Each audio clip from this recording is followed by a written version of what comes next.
it sounds like, and I only know this from accounts that I've been reading, and I don't look. It's hearsay. It's someone else, comments. I don't have a personal connection to any of these, but Eli's mom, who, and if we remember this going back to when he was drafted, is a personality. She actually got, I think, a radio gig or even a TV gig with ESPN and a couple other networks.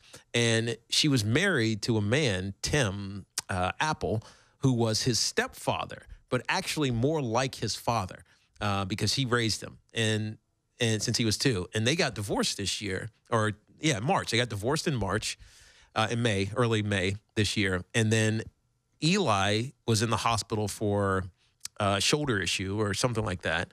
And then Ann, his mom, was in the hospital for a brain tumor. And just reading all these reports, it was like he shut everybody off. His stepdad was, a rock in his life until he wasn't. And he tuned everybody out.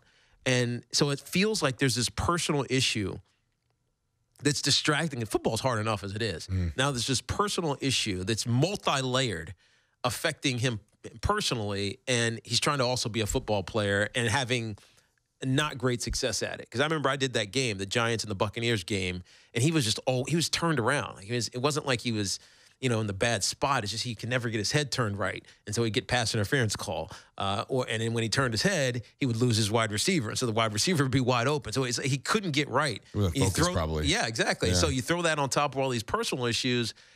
I mean, it's no wonder that he had such a hard year. Now, the question is it fair that we're now judging him based on all of these things that are just thrown into a pot, mixed around bad football, bad personal life, bad locker room, and saying, all right, we don't want you now, right? It's just, It's a hard situation to put a kid in.